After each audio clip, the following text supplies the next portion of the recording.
sustainable development, and human dignity for present and future generations. Aligns closely with the principles and aspirations of Agenda 2030 for sustainable development. In accordance with the principles of the United Nations Charter, the theme serves as a crucial reminder to the international community of the need for solidarity and renewed commitment. With specific reference to the Gambia, the framework of the Sustainable Development Goals, SDGs, is central to our national agenda. And we are committed to ensuring that our development efforts are both sustainable. The Gambia faces huge challenges that pose serious threats to our survival as a nation, hence requiring collective international efforts to resolve. Consequently, the global community needs to assist the least developed countries, especially to address the burden of inequality, build more robust economies, and state weaknesses. We need to increase investment in capacity building. Also, we must jointly endeavor to bridge the digital divide and support technology with widening inequalities, thus suppressing the weak and making the conditions of the poor worse, grossly violates the expressed ideals and spirit of the summit of the future. The Gambia is fully committed to the global call for gender equality and recognizes the indispensable role women play in socio-economic development. We farm inclusive development. For these reasons, my government places great emphasis on women's rights, and we are dedicated to protecting and empowering women. As President, I will continue to ensure that women and girls are protected and given the necessary space to contribute meaningfully to our national development agenda. On youth matters, at the recent consultative summit, stakeholders recommended a sharper focus on innovation and climate change, gender equity, bridging the digital divide, and global governance that promotes youth empowerment through employment, education, and health. The summit's recommendations will inform endeavors to fill policy gaps and expand funding opportunities for better youth engagement.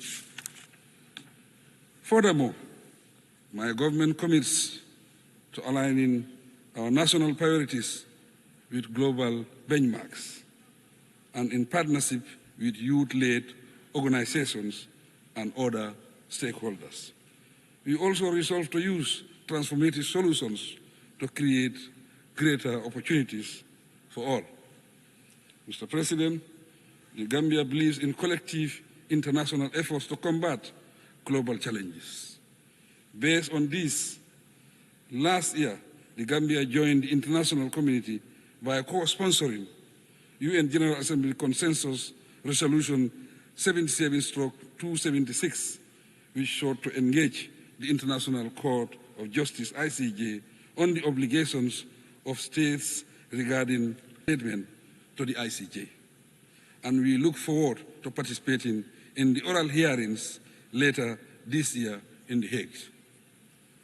At the national level, the Gambia remains steadfast in its commitment to promoting human rights and establishing a vibrant democratic environment. The establishment of a National Human Rights Commission and entrenchment of a free, independent, and impartial judiciary provide a solid framework and a sense of security for our citizens, thus ensuring they have a place to seek redress for injustice. I am happy to report that since 2017, the Gambia has neither recorded a single political prisoner, nor has any journalist or human rights activist been jailed in the Gambia.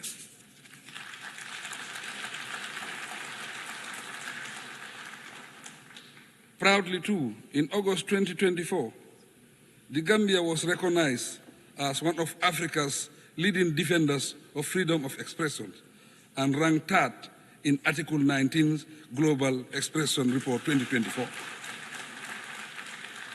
We will continue striving to better our situation.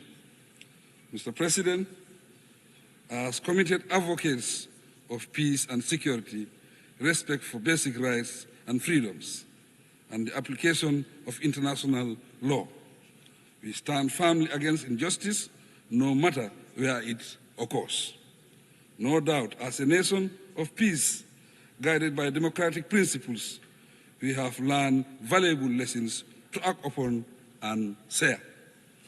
With the help of the international community, we are steadily taking steps to bring closure to the saga of the victims of dictatorship. Moving forward, we count on your support in the next critical stages of ensuring justice, reconciliation, reparation where necessary. The Gambia will continue to advocate this opportunity to express our appreciation of all the support the UN Peacebuilding Commission has been extending to us. Mr. President, the ongoing conflicts in Palestine, Sudan, the Sahel, Ukraine and Russia, the Democratic Republic of Congo, Libya, and other conflict zones demand the international community's immediate intervention. We must explore all diplomatic means to restore lasting peace worldwide and free all innocent people, particularly women and children, from the calamities of war. We call on the international community to prioritize support for the post-conflict reconstruction of Gaza and the improvement of economic conditions in the West Bank, even though the situation in that region is extremely serious. The intense destruction of lives and property continues. The Israel occupation, expansion of settlements, blockade of Gaza, and restrictions in the West Bank, together with the threat of intensifying the war to a regional conflict, continue to worsen the ongoing tensions in the Middle East. Accordingly, I call on the United Nations, the international community, and the Organization of Islamic Cooperation, OIC member states, to join forces and urgently bring about permanent peace in Palestine. Through recognized structures, I am, as chair of the OIC, committed to stepping up efforts and exploring every possible diplomatic and peaceful channel to resolve the Middle East crisis. The OIC has been very active, and under my leadership will continue to promote and pursue peace in that region. Our common objective is to create a situation wherein Israel and Palestine coexist in peace and security under a two-state arrangement and within the recognized pre-1967 borders. With the sustained support of the OIC, the Gambia has stood as a beacon of hope for the oppressed Rohingya Muslims of Myanmar. Despite relentless efforts over the past 5 years, the oppressive regime of Myanmar has intensified its oppressive campaign through forced exile and unspeakable acts of violence. During my current 3-year tenure as OIC chairman, my office will be available also for dialogue to bring lasting peaceful relations between Iran, its immediate neighbors, and our Western partners. Globally, we have the collective responsibility of acting speedily to peacefully address the situation in Palestine, Sudan, Ukraine, and the Sahel region. Mr. President, we commend the efforts of the Kingdom of Morocco and the viability of the Moroccan Autonomy Initiative.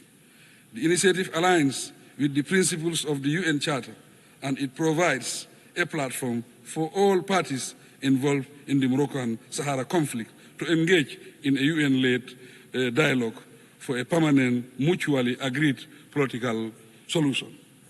With regard to recognition and respect for the One China principle, we continue to stand with China. The People's Republic of China represents renewed hope for global rebalancing towards justice, peace, and development. China's generous support to its southern neighbors through its numerous development cooperation initiatives has proven usefully impactful and strategic.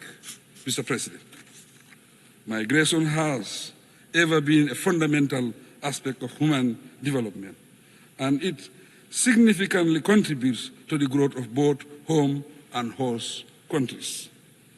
The international community should address migration in a regulated manner and decriminalize it. Indeed, human beings should not risk losing their lives in pursuit of a better future. In this regard, the Gambia is collaborating with relevant countries to improve the plight of migrants, although we must discourage irregular migration. We are duty-bound to respect the rights of migrants and ensure they are treated with dignity, Mr. President. We recognize that dictatorship, conflict, climate change, poverty, and lack of opportunities are part of the root causes of migration. Economic sanctions imposed on states also contribute to forced migration. The long-standing US embargo against Cuba is an example. My view is that these embargoes should give way to renewed good neighborliness and cooperative relations between the two nations. The international community should address inequality and compassion and fulfill the commitment to the official development assistance pledge made by donor countries. As regards the original countries of migrants, we must uphold the ideals and principles of democracy, good governance, and wise resource management approaches, Mr. President. In conclusion, the international community must prioritize diplomacy, dialogue, and mutual understanding as we confront challenges of global concern. I also urge the private sector to collaborate with our governments in taking concrete actions towards our common goals. Simple yet impactful steps, such as supporting local initiatives, promoting inclusive policies, and engaging in global partnerships, can make a significant difference in the world order. Despite the challenges we face, there is immense potential for positive change through collective endeavors. Let us embrace a message of hope, resilience, and optimism for the future. Together, we can create a world where peace, sustainable development, and human dignity are not mere dreams, but a reality for all. I thank you for your kind attention.